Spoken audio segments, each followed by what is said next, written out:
Welcome back to another episode of the Boys on the Bench podcast. This is episode number 17. And in this episode, we are going to be talking about some mid to late round guys that are actually going to be making some differences on your team this year. And we are talking about the 11 plus. So if we look at a typical redraft or whatever else, these fantasy leagues are going to have about 10 starters on their teams. So we are looking at the 11 plus rounds. Okay. I know some of us take quarterbacks there as their first picks, or that's when we're taking our first quarterbacks, but we are going to be talking about these players that may actually be drafted as a bench player, but then look to actually have potential to be in your starting lineup from week to week. So with that said, I am going to kick it to Nathan first, and let's go ahead and get this started. So let's get this started. One of the guys that I like to think about, from 11 and on, and that's a blue collar guy in my opinion, and that's KJ Osborn. KJ Osborn is a wide receiver for the Minnesota Vikings, who last year was targeted probably around 78 times, if I remember correctly, with 56 receptions with 622 yards and 4 touchdowns. But yeah, some people say that's, Nathan, that's not a lot. But when you think about running backs who were targeted, 70, 78 times a year, like said, so Austin Eckler, it's a pretty fair comparison for a wide receiver who you're drafting from 11 back. So it's not bad. But I like him because last year, towards the end of the year, Kirk Cousins has really shown and grown and developed trust in him and can rely on him. And from weeks 14 through 18, KJ Osborn averaged 15 points per game, with the highest of being 31.7. So the potential's there, especially with that being towards the end of the year, that could possibly lead into something this year. So I'm really excited to see what that can do. I know they have Justin Jefferson and Jordan Addison and TJ Hawkinson, but it is a very, very pass-happy offense, and it'll be even more pass-happy this year with Dalvin Cook leaving. Yeah, I mean, I think I'm going to jump on board with this. There are a lot of weapons there for Kirk Cousins to throw the ball to, but as many times as he's thrown it, guys, he's one of the most pass-happy quarterbacks in the league. He averages about 40 pass attempts per game, which gives KJ Osborn plenty of times to carve out a role and to get some type of production out there. So I think he could be a great flex spot for you on your fantasy team, and he can really help you out, and especially on those weeks that you have bye weeks, and help you pull through. Also, just so you know, Kirk Cousins actually is 4th last year in the NFL in passing yards. So not only is he throwing the ball a lot, but he's also has a very high completion percentage in the NFL. So not only is he efficient, but he has a lot of opportunities. So KJ Osborn, I think he's going to get tons of opportunities, and it's a great position for him to be in, even though he may only be wide receiver 3 or 4 on that team. Yeah, and I know that they did go Jordan Addison early on in the draft, and that kind of obviously drops KJ Osborn's stock a little bit. But I will say that I am with y'all on this. Now, I don't think that for the nature of this podcast, I think that he is a valuable bench player, but I do not think that he is someone that we're maybe looking at that's being a consistent starter, or maybe even starts in your lineup half of the season. I think that unless we see an injury from both Justin Jefferson or Jordan Addison, that's where we see KJ Osborn come in.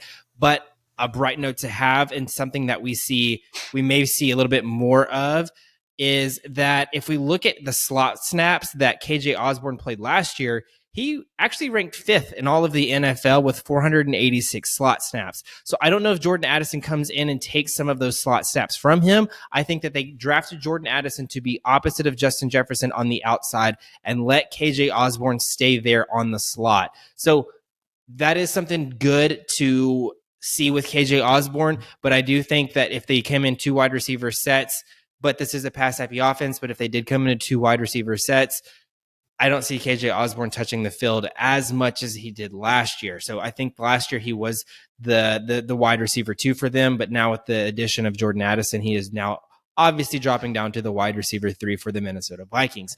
Nonetheless, like we're saying, Kirk Cousins is going to throw it. I think he averaged 38, 39 pass attempts, like Dalton is saying. throughout the season last year.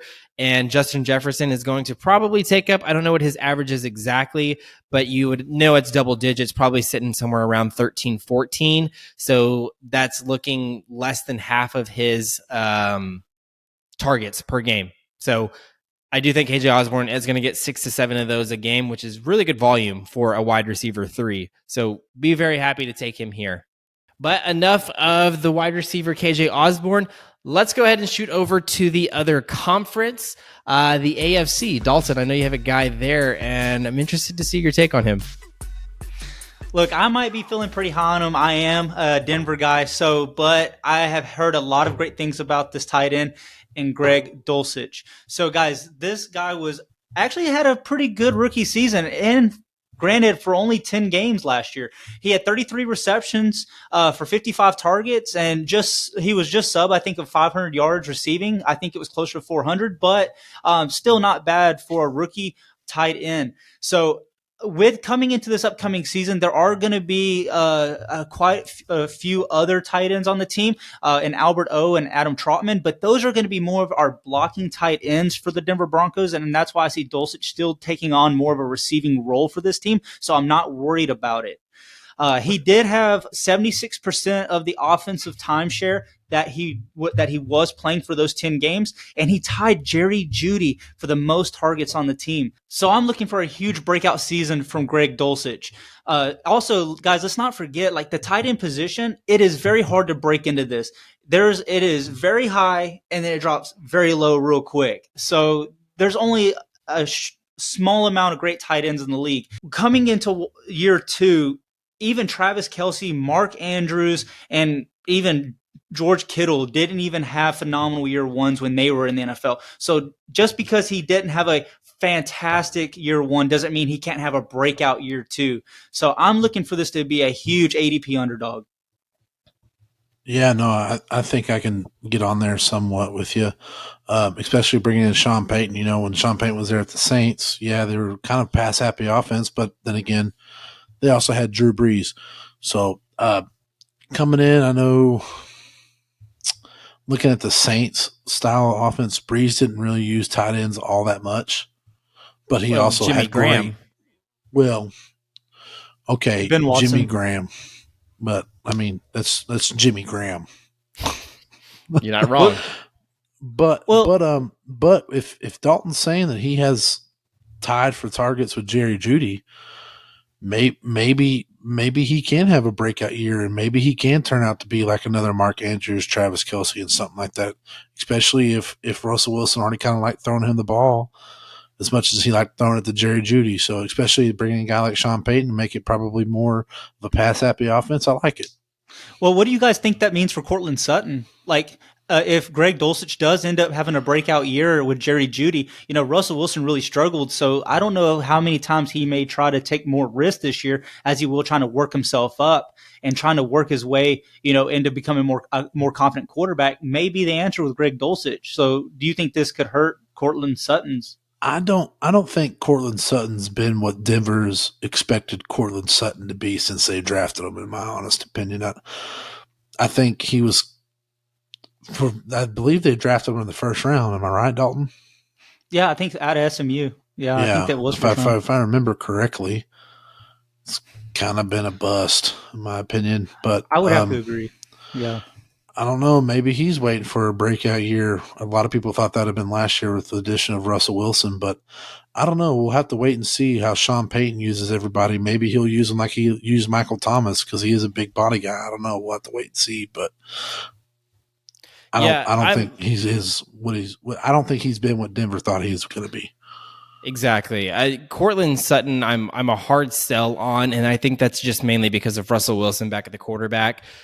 Russell Wilson's favorite types of receivers are someone like Jerry Jeudy. I don't know of anyone Cortland Sutton's size that Russell Wilson DK has. Metcalf maybe, but I mean, was still that was one season, maybe one or maybe two exactly. seasons. Yeah, but that's DK freaking Metcalf. But Tyler Lockett was still his guy, though.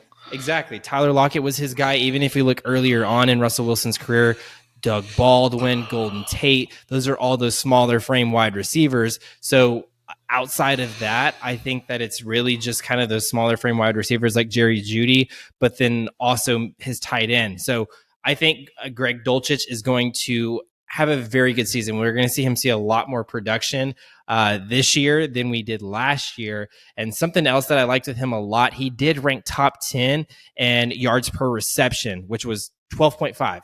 So every time he caught the ball, his yards per reception was 12 and a half yards. That is really good. That is explosive. So that is something that I like. He's going currently as tight end number 13 and has the potential to get up there in tight end number 10. So to peak at the top 10 tight end list. And he's going at 13. So I do think that he has that potential to maybe be a flex option. If you're waiting until tight end number 13 to get your first tight end, you may struggle a little bit this fantasy season. So I don't think that he's going to be starting for you at the tight end position, but there may be weeks. I really like the tight end position in this aspect because, like we said earlier, tight ends, that group is so far and few between. You have your outliers up at the top, but then after that, there's a huge drop off. So after that drop off, who's left? So then it kind of is a week-to-week basis and a matchup basis. And I think Greg Dulcich is going to have a really good opportunity from week to week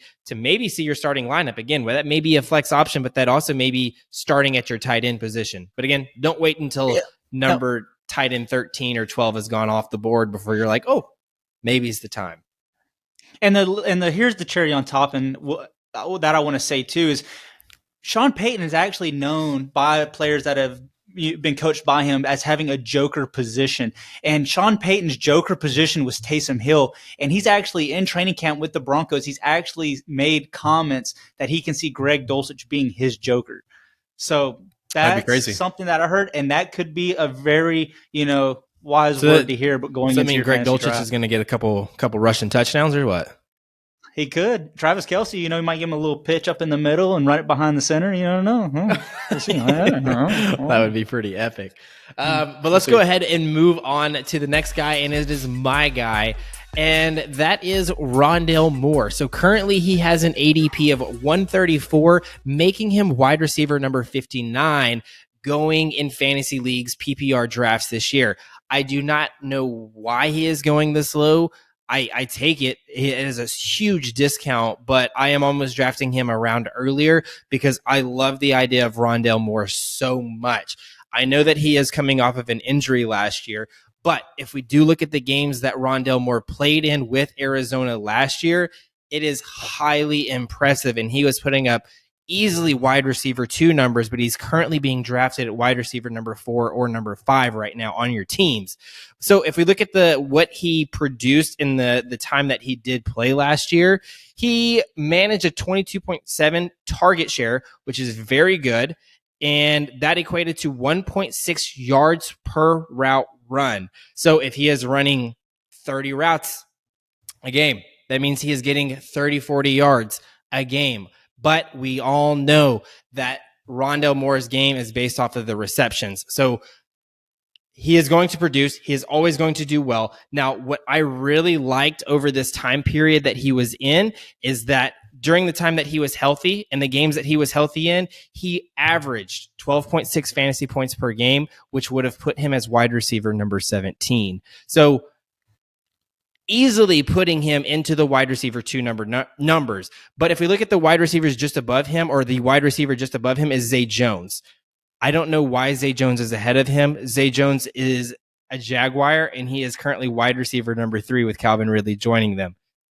Rondale Moore is easily wide receiver 2 behind Hollywood Brown, Marquise Brown for the Arizona Cardinals. Rondale Moore is going to have so much more production. I know that people are saying it's because Colt McCoy is at the quarterback, Kyler Murray's out. It doesn't really matter for me. It really doesn't matter. I think Colt McCoy is going to put some respect on that man. Yeah, no, and I mean, my thing is if we look at the Arizona Cardinals, they're going to be playing behind in a lot of games this year, which only means that ball is going to be flinging out of McCoy's hands more and more. He's shown that he can throw the ball well in the NFL and beat teams in the NFL. So he is arguably one of the better backup quarterbacks in the NFL. Yes, and that's why he's been in the NFL for so long. Exactly. Look, and if he's going to average at least 10 fantasy points per game, and like you said before, this last season before everything had happened, he was averaging almost 13 fantasy points per game. So if he does that again, that could be a very good pickup late in the draft to put on your bench. That could be he has the opportunity to be wide receiver one for this team, and so he could outshoot his stats from last year. So I think he'll definitely outperform his ADP. Yeah, and I do think that he has the opportunity to outperform Hollywood Brown, but that is kind of throwing darts a little bit. I think that is a little bit of a reach. I do think that Hollywood Brown does finish as wide receiver one for them, but I think that where Rondale Moore may have the opportunity to perform better than Hollywood Brown is that they're going to feature Rondale Moore in the run game. We saw that a lot with Cliff Kingsbury last year. I know that Cliff Kingsbury is out, but that's been Rondale's Moore game, even in college at Purdue. That's always been his game. He is a really good kind of a scat back. He can be put back there, see a lot of receptions, a lot of targets, but then run the ball as well. So he's going to have a lot more opportunities to have the ball in his hand, a lot more touchdown opportunities and everything else like that. So I really like Rondale Moore a ton this year. And I do not know why he is going 134 right now, because that is into the 14th round. He is not going to be your 14th best player on your team. I think that he is easily going to be someone that maybe finishes as your wide receiver 3 on your team. But again, you're going to be drafting him as maybe your wide receiver 5. So I like him a lot. Hey, I mean, if you take him at wide receiver 5, and think if you get like 3 wide receiver 3s on your team, you know what I'm saying? You're gonna have a problem on your hand, but it's good. Yeah, and that's a good problem, right? So yeah. All right, but enough about Rondale Moore. Let's go ahead and head back over to Nathan. He has got one more person for us, and Nathan, who is it? Yeah. I'm gonna stick in the NFC here, and I'm gonna go with Jamaal Williams. Actually, ooh, okay. He had a league high of carrying the ball within the 10-yard line at 41 times. He also broke 1,000 yards, and we know his touchdowns last year broke Barry Sanders' record. But I'm picking him because if you're talking about someone from 11th round and back, Jamaal Williams is a steal solely because of we don't know what the suspension is going to look like for Alvin Kamara if there is one. If Alvin Kamara gets suspended for, say, 6-7 games, if you draft Jamaal Williams in the 13th round, that is an absolute steal for the first 7 weeks, guys. I mean, come on, look what he did last year with, he had most of the carries last year because Swift got hurt. But with the Saints now and, Derek Carr, and I mean, he could be really, really good, especially if that suspension comes up for Kamara. So I'm excited to see that. Well, excited to see if that's going to happen and what Jamaal Williams will make out of it. Yeah, Jamaal Williams is an interesting prospect in that sense. I do think that he is someone that we're obviously going to see him have a little bit of touchdown regression, because I think it's highly unlikely that we see him get 17 touchdowns in that New Orleans offense. That New Orleans offense is just a lot different than the Detroit Lions offense. I think that they have similar playmakers, but I think that it's going to be passed around a lot more with inside the red zone for sure. So I don't know if Jamaal Williams definitely touches the ball as many times within the 10. I think that they leave Kamara out there a little bit more than Kamara sees the field a little bit more than DeAndre Swift does in that Detroit Lions offense. So I think that we'll see that. But I think that if you draft him with the mindset of, like you're saying, within the first 7 weeks, that is a really good approach to take, because we've seen Jamaal Williams throw up top 10 numbers at the running back position week to week when he's given the opportunity. So, and he's going to have a strength of schedule that's pretty easy. Yeah, that NFC if South. the suspension were to happen for Kamara, yeah. Right. So there are a lot of contingencies that come with this, especially if Alvin Kamara, like if things happen and he is suspended, Jamaal Williams' stock will absolutely skyrocket, right? And the thing is I like this with Jamaal Williams because we've seen how a Derek Carr-led offense can still produce a running back that can go out there and be a top-tier running back in the league. Look what happened with Josh Jacobs, how he led the league in rushing attempts and yardage and all kinds of stuff. So the dude was breaking absolute personal records as a running back in his own career. So I think that this could be a good thing for Jamaal Williams if Alvin Kamara is suspended. The only thing is you still got Kendre Miller, who they were very high about in New Orleans. So if as long as Jamaal Williams can still produce with a rising running back there, he will be fine as long as he is able to produce with that guy. So again, I think that's the only thing I'm worried about, but still I'm not worried about the efficiency or the opportunity because we've seen how that has been with Derek Carr. So yeah, I don't know if Jamaal Williams' stock takes too much of a hit because of Miller being drafted there. I think that Jamaal Williams, and I see your point. I do think that Jamaal Williams, though, is going to be the clear-cut number 2. I think he's proven that. His contract kind of shows that as being paid for a running back, too. So kind of give that rookie a little bit of time to develop. I mean, unless he absolutely shows out, then, I don't know. But I do think that regardless, even if Alvin Kamara doesn't even see a suspension, which is highly unlikely, I still like Jamaal Williams a lot. Even if you're not handcuffing, I know a lot of people can be against handcuffing and everything else, but just to stash him just in that off chance that, we do see Alvin Kamara get a suspension or even an injury. I think he's going to he is arguably one of the better running back twos.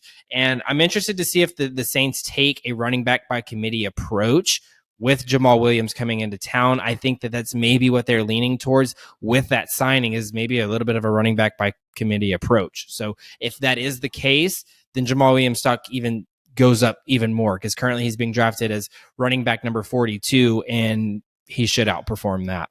Nonetheless, though, let's stay in the NFC South. Dalton has a wide receiver in the NFC South, and let's hear your take. Curious. So, guys, with this one, I'm actually going with a rookie.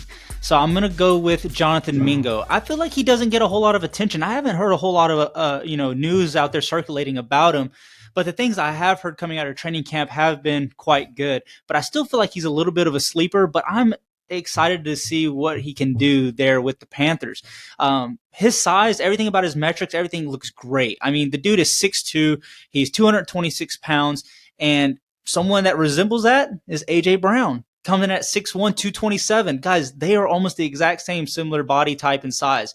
And not only that, but same speed. Jonathan Mingo actually is a little bit faster. So when it comes to the 40-yard dash at a 4.46 to A.J. Brown's 4.49.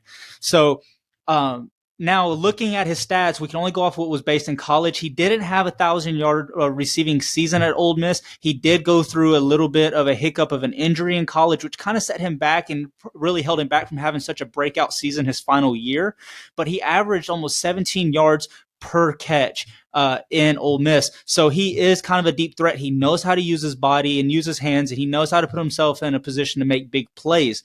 The Panthers don't have really a solidified wide receiver one there. They also have a rookie quarterback. So I'm interested to see who Bryce Young is really going to pair himself up with to really create that bona fide wide receiver one and someone who he can trust. So one thing I do like is they traded up to get their number one franchise guy, which means that it's probably pretty smart to go out there and get guys to surround him with that can help him be successful. It's because, especially considering the fact they just got rid of DJ Moore. So there's a lot of mouths to feed right now. And so I'm really excited about Mingo and his opportunity and what he can do. So it's all there for him to take, and it's up for grabs. There's a lot of veterans there too, so they're going to help him grow. So this is a very prime opportunity, and I don't think many people are seeing this opportunity, and they're really sleeping on him. So his ADP is currently 145th, and I think that is a low blow. So if fantasy teams are won by players like Jonathan Mingo, drafting them this low, this late, and they will definitely outperform. Like you basically just said it, Dalton. Bryce Young needs someone he can trust. Who better to work with than another fellow rookie? 2 new guys coming into camp, 2 new guys straight into the NFL. building that connection right away. I think that's probably the reason Frank Wright and the Panthers drafted Jonathan Mingo to give that connection with Bryce Young and Jonathan Mingo. When you think about wide receivers drafted in the second round, people are like, oh, AJ Brown was like, fourth, fifth round or whatever he was. But when you talk about wide receivers, some people are like, oh, it was a wide receiver drafted in the second round. It can't be that good. His ceiling's Brandon Ayuk, whatever. A lot of people forget to remember that Devontae Adams was a second round draft pick. Yeah. Very true. Good point. Yeah. Devontae Adams was a second round draft pick, and look what he's done in the NFL. So a guy who's built like AJ Brown can come in and work with Bryce Young, to just straight out of college, both of them together. That's going to help both of them out, and it'll build their confidence with one another. And I think they could have a pretty good future together. Yeah. See, I really like Jonathan Mingo here, and I feel like I wouldn't like him so much if he wasn't on the Panthers, but he is on the Panthers, and the wide receivers ahead of him are Adam Thielen and DJ Chark. That's who he's having to compete with. DJ Chark is a downfield wide receiver, and that's about really all that he is. So DJ Chark is a boomer bust, and that's just as it is. Adam Thielen is the one that I'm concerned about when it comes to Jonathan Mingo, because Adam Thielen is not going to be a burner down the field. He is that possession wide receiver, and that's also kind of what Jonathan Mingo got drafted as. Now, they did use a lot of capital to get Jonathan Mingo, so I do feel like as an organization, they are going to invest a lot into him and make sure that he does produce. Now, Dalton did bring it up. His college stats do worry me. This last season was his only season where we saw him go over 50 receptions and still didn't even touch 1,000 yards. And he only had 5 touchdowns, which were all career highs for him during college. So he didn't produce the best stats when he was in college, but he is a very athletic guy, and he is entering a very good situation. He does have arguably the top quarterback prospect in this last draft who will be throwing the ball to him. And if it's not him, then it most likely is Andy Dalton, who is a quality quarterback. So I'm excited to see that. I think Jonathan Mingo is a good pick here. I think he has a very high ceiling. So getting him where he is currently at 145th overall pick, making him a wide receiver number 68, and having such a high ceiling, I think that that's really good. You are drafting him to be a bench player on your team, and I think that he could potentially, as a rookie, see maybe top 55, top 50. So he is going to outperform. There is really a good potential for him to outperform that ADP, which is a very positive sign for a rookie. So I like this, but I do think that it is dependent on whether or not Bryce Young is the starting quarterback for them or not. So, and again, they're likely to be out of a lot of games in the NFC South. So a lot of passes, a lot more opportunities, again, for him to have that opportunity to make a name for himself in the NFL. Yeah, take the risk, gamble a little bit. It'll pay off. Exactly. So let's go ahead and let's move on to the final player on this list. It is my guy, and it's another tight end. And again, 3 picks in a row. We are staying in the NFC South. And tight end, Juwan Johnson for the New Orleans Saints. So he is currently going as 171st overall, making him tight end number 21. Again, like I just said, that he is in the NFC South, which gives him the second easiest strength of schedule amongst all tight ends. So if we look at how he performed last year, he was tight end number 15. He did have 42 receptions, over 500 yards, and 7 touchdowns. Now, those 7 touchdowns did come over a span of 7 weeks. Outside of those 7 weeks, he didn't have any touchdowns. So we got all of his touchdowns kind of in a cluster, and that's it. Now, I think that the thing to mention here is the quarterback that I just mentioned was the one that was throwing to him, and that was Andy Dalton. Andy Dalton is a good quarterback. He's not great. Now, I do think that the Saints got a quarterback upgrade by signing Derek Carr to come there. So I think that Juwan Johnson's potential only increases because of this. So I know that questions may come up with Foster Monroe. What does that mean for Juwan Johnson with Foster Monroe coming here? Foster Monroe is coming off of Hodgkin's lymphoma. He is trying to recover from that. but every report is indicating that Foster is going to be ready to go for the season. Now, with that said, I do not think that Foster takes too much from Juwan Johnson. I think that Juwan Johnson arguably is going to be top 15 tight ends this year. And right now you were getting him at a discounted price of tight end number 21. So with Foster Monroe, also Taysom Hill kind of playing that joker spot that Dalton alluded to earlier.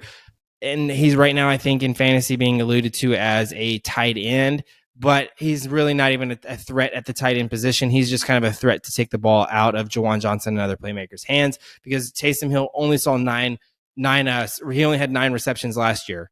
So he's not a real receiving threat. He's not going to take anything considerable away from Juwan Johnson. So again, getting him as at tight end number 21, and it's what we were saying about Greg Dulcich.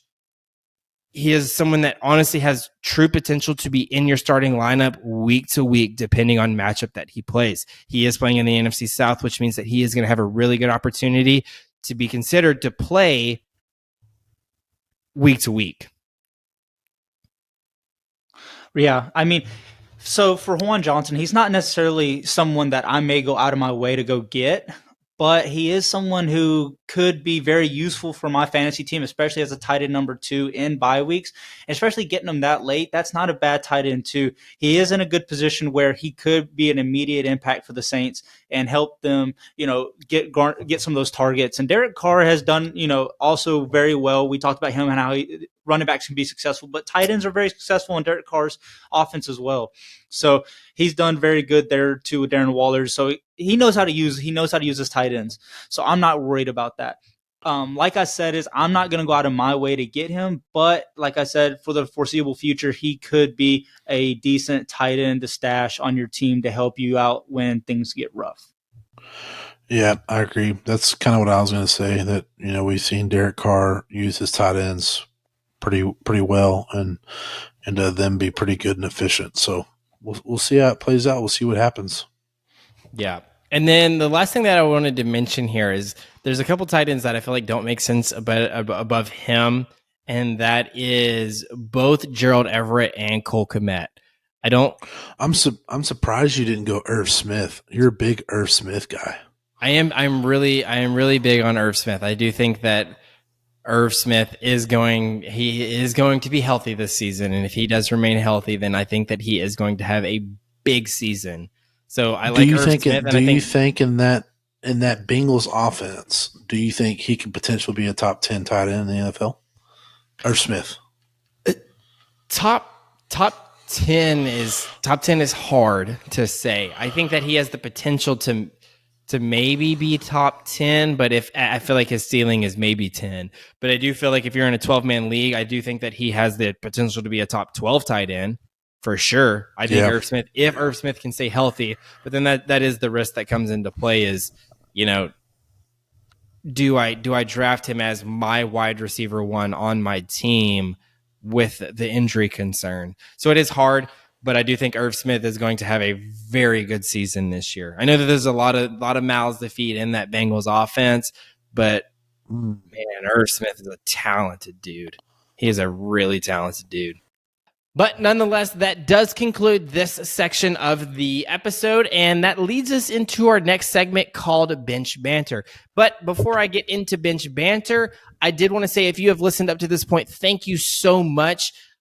We always enjoy the support. Thank y'all for y'all who have been listening and following along from the beginning. Again, we are less than 20 episodes into this, so we are learning as we go. So thank you for the continued support. Everything matters to us, but we are going to jump into our fan favorite here, like I just mentioned, which is Bench Banter. And if you don't know what Bench Banter is, if this is your first episode, all it is a trivia style game, and me and Dalton are going to be working together as a team to beat the dealer, kind of a blackjack style. That only leaves Nathan left to beat. So Nathan is kind of the dealer here, and me and Dalton, like I said, are going to be working together to beat Nathan. Nathan will give us a hint if we ask for it, because these questions are absolutely off the wall, and sometimes they don't make sense. Sometimes he says, hey, this is a 2-parter. Hey, this is a 3-parter. Actually, you know what? You got to name 4 players here. Do your best. So we will have to use our hints from time to time. But nonetheless, let's go ahead and get this started. This is a game where Nathan creates the rules.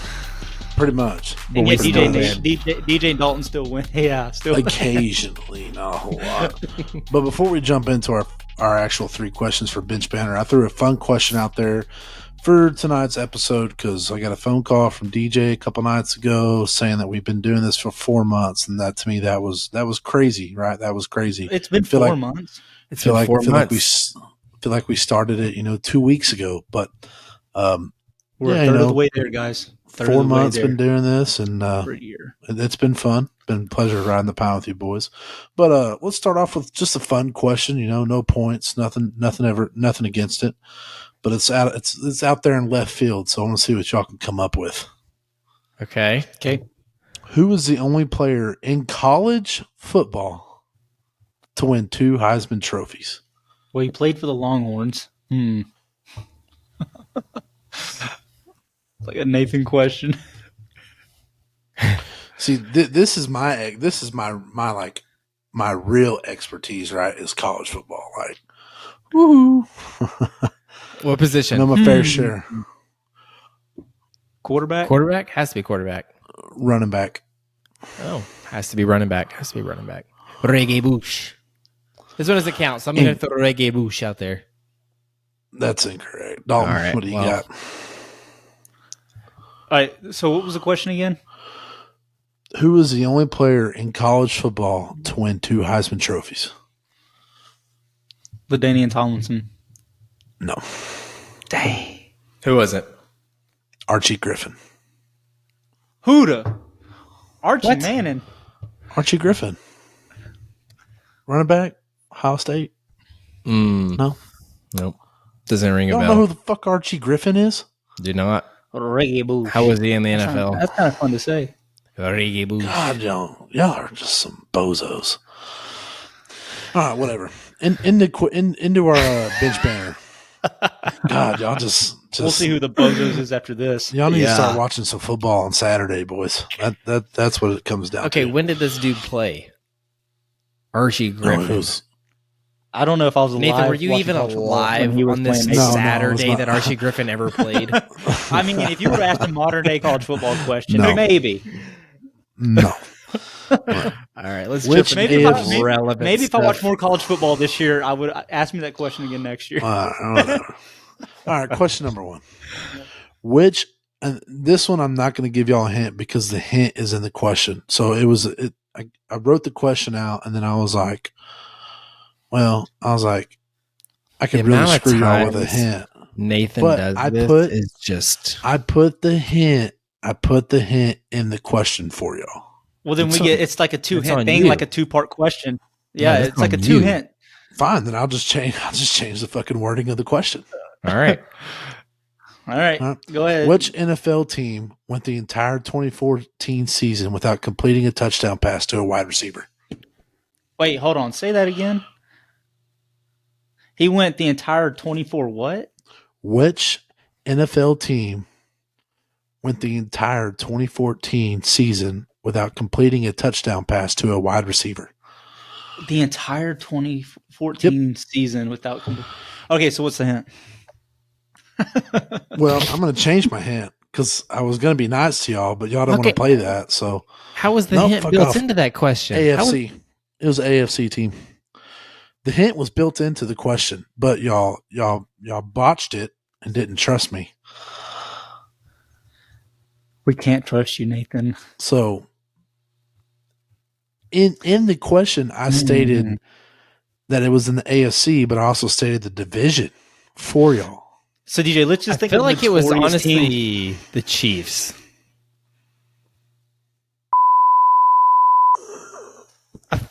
Damn, maybe you could have let me go. Was it? Fuck yes. Well, that was easy. Who's the bozos now, Nathan? I couldn't even keep my reword face straight, those. bro. Reword those questions all you want. How the fuck did you get that? I was 100% confident that y'all were not going to get that. Because I do remember the commentators always saying it. I don't even remember who the quarterback was, but I do remember it was an AFC West team. And I was like, I had to have been Chiefs. Had to have been. I didn't the mean entire season without throwing a touchdown pass to a wide receiver. Yeah. To a wide receiver, yeah. The Chiefs. You two. All right. Question number 2. Which running back tied the record with 6 touchdown runs in a single game Adrian in 2020? Peterson. Oh, never mind. In 2020? Yes. If I remember correctly, he scored about 56, 57 fantasy points. In 2020. Was that the year Jonathan Taylor went off for you, Dalton? Yeah, but that's a pretty good guess. That is a good guess. Jonathan Taylor is a good one. He did go off. Ooh. There were 6 rushing touchdowns? 6 rushing touchdowns. I like Jonathan Taylor. We haven't had a hint here yet. I don't know how to give a hint, though. Conference. Conference is always the go-to, I feel like. No, that's not fair. If I give you the conference, it gives you the answer. All right, give us the division. Fair enough. I think, dude, I kind of like Todd Gurley. Was he a rookie 2020? that year? No, he was not. So I don't think it would have been Jonathan Taylor. I like Todd Gurley. I think was he hot then? 2020? Yeah, I think that was his last prime year he had, didn't it? I don't know. Because if he had had a prime year in 2020, then he would have definitely played in 2021. Here's your hint. I'm pretty sure Gurley played for the Falcons in 2020.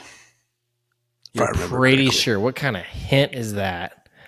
Oh, I'm pretty sure he played for the Falcons in 2020. Pretty sure that's a bad hint. Hey, what about CMC?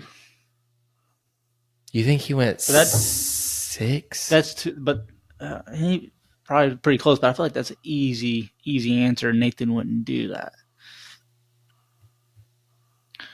I feel like it is just a. That's what I'm saying. I feel like it is like a random person. He did play for the Falcons in 2020. Bite my ass. So it's not Jonathan Taylor. Man. I said Todd Gurley. No, I know, but I asked if he was a rookie that year. I think Jonathan Taylor was a rookie that year.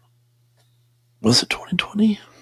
Bro, see, an easy guess too would be like Derrick Henry. But I feel like that is... No, if it was Derrick Henry, he would have thrown up 8. Bill by Bama. He did it against the Minnesota Vikings. That's the best hint I can give you. Well, hold on. If there's receiving touchdowns in there, then I think it's different. No, there's no receiving. It's rushing. It's all rushing. I would have said just 6 touchdowns. So because if they ever had NFC if there was North. some receiving in there, I would say Alvin Kamara. Yeah. If it was what? If there was some receiving in there, I'd say Alvin Kamara. I just don't see Alvin Kamara. I see Alvin Kamara scoring 6 touchdowns, but not 6 rushing touchdowns. Yeah. Like that's why I think it'd be different. This is all rushing touchdowns. This was 6 rushing touchdowns. I'm thinking CMC. All right. I'm going within the division. I know it's 105% wrong, but Aaron Jones, because I cannot think of another name. I'm gonna go with old Chubb himself. I'm gonna go Nick Chubb. Chubster, Nick Chubb. All right, the correct answer is on December 25th of 2020, Alvin Kamara rushed for 6 rushing touchdowns. Dalton, you freaking... You let those receptions get to your freaking head, dude. Do y'all not remember that on the Christmas night? Well, I knew it was. I do now, but I feel like it was possible. Like if you would have said he had like 1 or 2 receiving So touchdowns, I thought Dalton would get this because Dalton lost. He was beating Kenneth by 47 points. Oh, that's the year I had one 2 do years in a remember row, that and week. he took my repeat, my 3-year repeat away from me. Dalton did not get into the playoffs because he was going to get in. He was up by 47 points, and the only thing Kenneth had left was Alvin Kamara, and he went for 57. I do remember that. I do remember that. Dang So it! I really thought Thank Dalton you would for get that. bringing that back to my memory. Appreciate it, Nathan. Yeah, it was Alvin Kamara. Man, all right, tiebreaker. It's All jacked up. Question number 3. Which QB holds the record for most rushing yards in a single game? Tom Brady. Whew. It's either him or Peyton Manning. You know. Mark Sanchez. He does fumble a lot, so he did toad it a couple times. Man, none of those yards were accounted for. He would have. John Kitna. Oh man, I feel like is Michael Vick way too much of an obvious choice? Was he ever on a Madden cover? No, he wasn't, and that's your hint. Well, so it's not Mike Vick. It's not Brett Favre either. It's not Ben Roethlisberger either. The only other quarterback I can think of, like that was kind of like Mike Vick, was like Randall Cunningham, because he was super mobile, super fast. What about recent, like a Lamar Jackson or RG3? RG3's rookie year. Justin Fields? Did Justin Fields break it? Hold on. What's the question? For a single game or season? Season. Single season, right, Nathan? A single game? Single game. Oh, gosh. I'm sitting here thinking a season. A single game. Oh.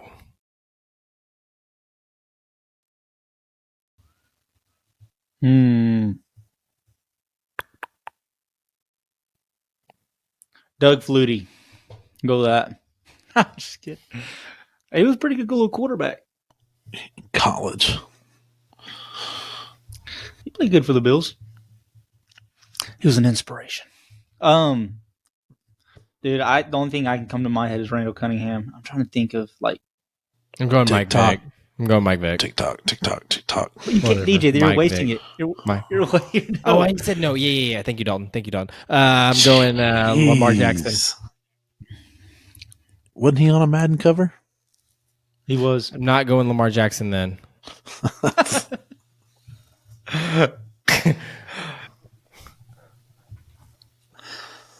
No Madden cover. Throw one out there.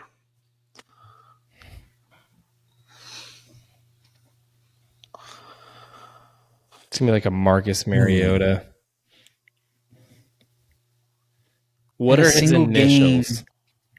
No, I already gave you your hint. You're not getting another one. Nice try. What does his name rhyme with? Cheating ass.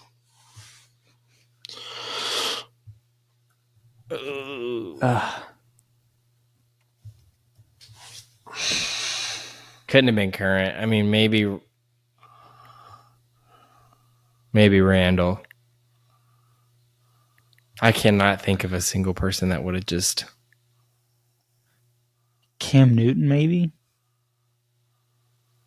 Let's do that. Randall Cunningham and Cam Newton. Okay, are y'all ready for the correct answer? Yep.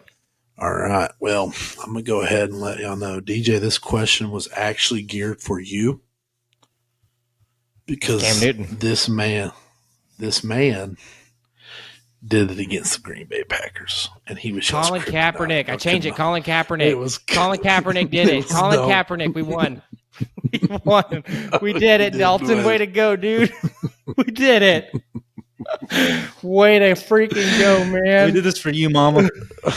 So We made it. y'all All right, were well, wrong. Thank you guys for tuning in. And it was Colin Kaepernick on 16 carries for 181 yards and 2 touchdowns in his first ever postseason start. Well, that brings us to the end of this episode.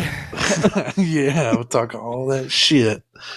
I really thought you'd get that one. That. Y'all could not stop him in the playoffs for some reason. We couldn't stop that man at all. Regular season, playoffs, it did not matter. He was y'all's kryptonite for some reason. He was. 49ers are, honestly. Doesn't really matter. Well, DJ, our 2-game win streak has come to a abrupt end. It did. It was nice while it lasted. And I felt really good after question number 1. I felt really good. I was like, man, we're about to just shove it to Nathan 3 weeks in a row. That's what I thought. Okay, I really thought the roles would be. I really thought the roles would have been reversed. I really thought that y'all would mess up on number 1, but I thought y'all would get number 2 super quick. And I thought DJ would get number 3. I knew Dalton wouldn't, but I thought you would at least mention Colin Kaepernick just because Yeah, I don't know if I saw that game. Forget, yeah, DJ was so pissed. I'm pretty sure he even threw his phone. Because he had an 80-yard touchdown run on 3rd down, and DJ was livid. Thing is, I feel like I drank that game away. That game was so far past my memory. With your cheesehead? Yeah. I think that was a tough one. But nonetheless, it turned into a sponge. Turned into a sponge for his tears. That's about right, honestly. Hopefully not too much this season. But anyways, that does bring us to the end of this episode. Thank y'all so much for listening.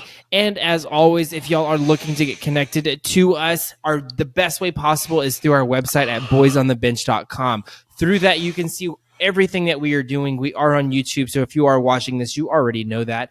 But if you are listening to this, then you already know that we are also on either Spotify or Apple Podcasts. So again, if you are looking through all the different avenues to get connected through us, go to our website, boysonthebench.com. We are posting articles there on different takes that we like as well throughout the fantasy football season. So through that, we have a lot of content there for y'all to get caught up on, and we would love to know all of the support and everything, all of your comments, all of your takes on it as well. Because, again, we do look at the comments, and we do take that not for granted, but we do look at that, and we do incorporate that into our thought process as well. So, again, as always, thank y'all for so much, and we will see y'all next episode.